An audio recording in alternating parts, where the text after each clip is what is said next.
Assalamualaikum warahmatullahi wabarakatuh. Saudaraku di channel cerita dimanapun saudara berada, Alhamdulillah dan terima kasih kepada saudaraku yang telah meringankan tangannya untuk menekan tombol subscribe dan like di video ini.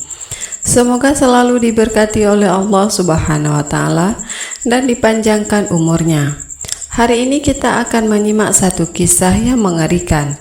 Kisah seorang pria yang suka berzina dan banyak wanita yang dihamilinya.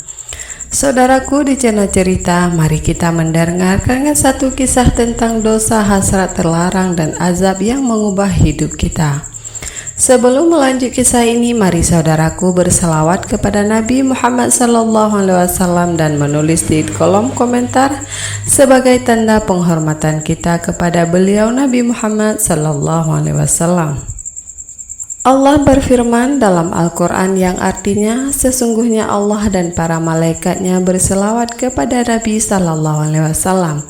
Wahai orang-orang yang beriman, berselawatlah kamu untuk Nabi dan ucapkanlah salam dan penghormatan kepadanya. Kisah seorang pria yang gemar berzina dan menghamili banyak wanita-wanita dan dia tidak mau bertanggung jawab. Namun apa yang terjadi ketika pria itu memutuskan untuk melakukan ibadah umrah? Azab apa yang menantinya di tanah suci? Tonton video ini sampai habis saudaraku, jangan sampai gagal paham. Seorang pria yang gemar berzina, sebut saja namanya Rahman. Rahman adalah anak tunggal dari seorang pejabat kaya raya yang telah terbiasa hidupnya dalam kemewahan dan kelimpahan harta. Hidupnya, kesenangan dan kemudahan yang ia terima sejak kecil telah membentuknya menjadi seorang pemuda yang angkuh dan penuh dosa. Menikmati hidupnya yang gemerlap, yang penuh maksiat, mabuk-mabukan, judi-judian, pergaulan bebas, dan banyak meniduri wanita yang telah menjadi korban, bahkan tak sedikit yang hamil daripada perbuatannya. Namun dia tak satu pun yang ia mau tanggung jawab. Kedua orang tuanya, bapak dan ibu Rahman, selalu berusaha menasehatinya. Mereka berharap dengan berbagai cara, mulai mengirimnya ke pondok pesantren hingga menyewa guru khusus untuk mengajarinya. Namun semuanya sia-sia. Ketika waktu mau mendekati melaksanakan ibadah umrah, mereka mengajaknya untuk menunaikan ibadah umrah tersebut bersama-sama dengan harapan Rahman akan berubah.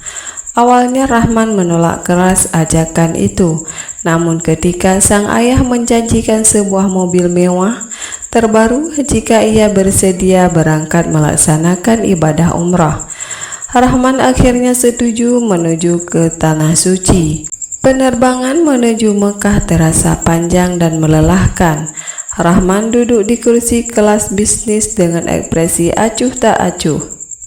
Sementara kedua orang tuanya dalam hati mendoakan, berharap perjalanan suci ini bisa meluluhkan hati anak mereka, bisa meluluhkan hati putra sewayangnya. Namun Rahman dengan pikiran yang masih dipenuhi bayang-bayangan kehidupan lamanya hanya memikirkan hadiah yang dijanjikan oleh sang ayah. Ketika pesawat mendarat, hawa panas menyambut mereka. Rahman menatap kota suci Mekah dengan mata yang tak menakjubkan. Tidak merasa sedikit pun kekagumannya. Hanya beberapa hari berada di tanah suci Mekah, tubuhnya tidak nyaman. Ada bau busuk yang menyengat dari tubuhnya, tepatnya dari area alat kelaminnya. Ia merasa risih dan segera mandi, namun bau itu tetap tidak hilang daripada badannya. Orang-orang di sekitar Rahman mulai menjauh dan menutup hidung mereka dengan tangan. Rahman menceritakan kepada ayahnya dan menanyakan kenapa bau badannya seperti itu. Rahman pun mengeluh kepada ayahnya kenapa bau ini tidak hilang-hilang. Ayahnya menanyakan kepada Rahman, apakah kamu sudah menggantikan pakaianmu? Ar-Rahman menjawab, "Aku sudah menggantikannya, ayah." Jawab Rahman. Bau busuk itu semakin menyengat membuat Rahman semakin gelisah. Ia mencoba berbagai cara untuk menghilangkannya, mulai dari mandi berulang kali hingga menggunakan berbagai jenis parfum. Namun tidak ada yang berhasil. Ia bahkan sampai mencari obat-obatan di apotek terdekat. Namun tetap saja bau busuk itu tidak hilang dari tubuhnya. Hari selanjutnya bau busuk itu juga masih ada di badan Rahman.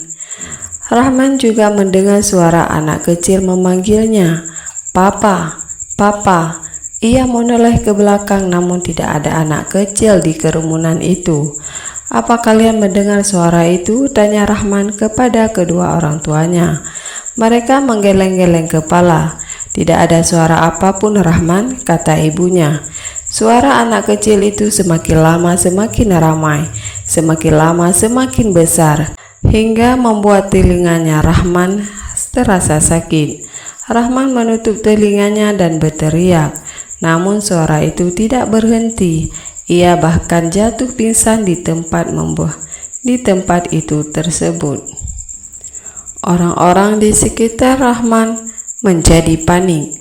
Kedua orang tuanya segera membawanya ke hotel. Di hotel, kedua orang tuanya berusaha menyandarkan Ar-Rahman, namun ia tak kunjung sadar.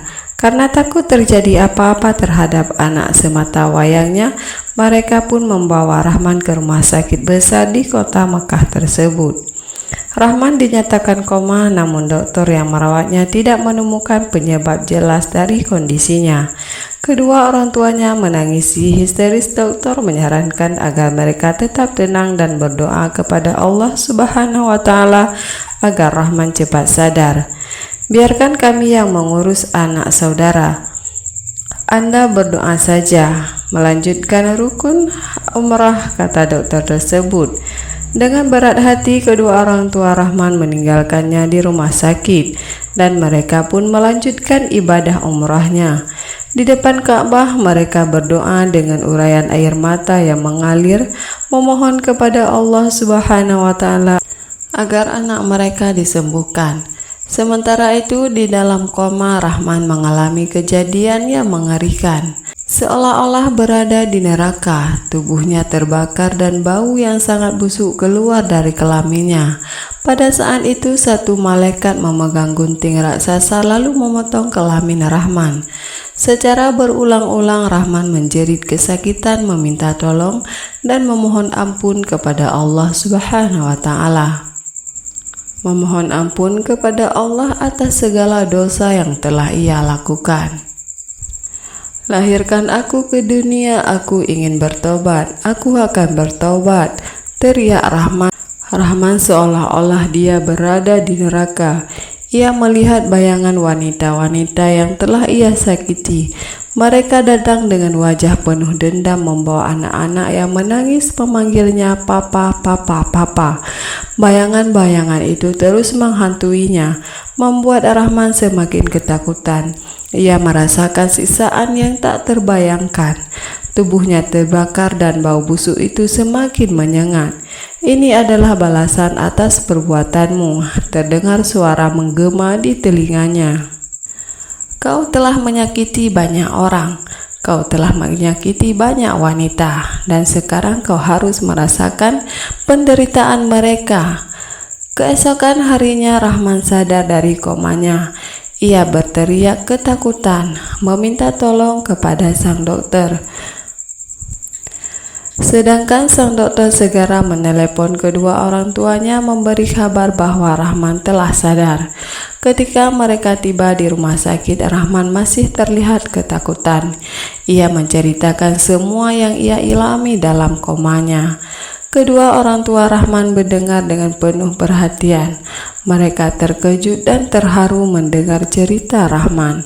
Sang ibu memeluknya erat, air mata tak terbendungi.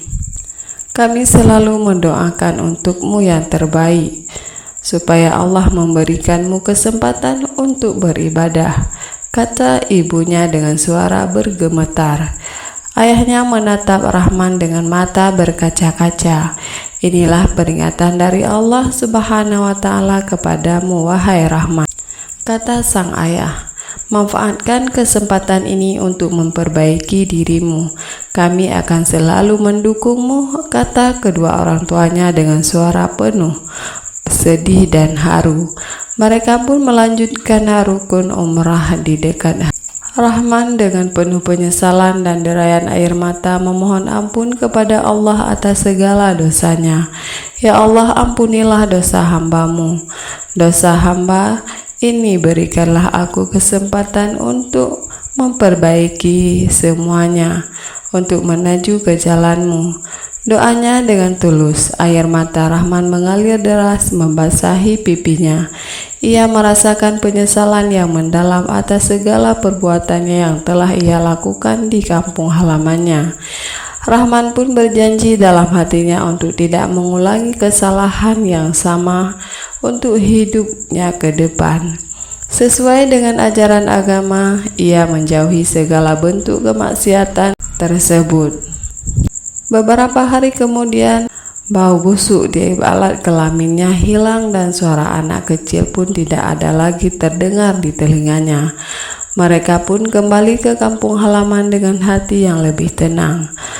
Rahman berubah menjadi sosok yang lebih baik dan tidak lagi melakukan kemaksiatan. Ia kemudian menikah dengan seorang wanita yang pernah ia hamili, dengan harapan agar terhindar dari dosa zina di masa yang lalu seperti yang ia lakukan dulu.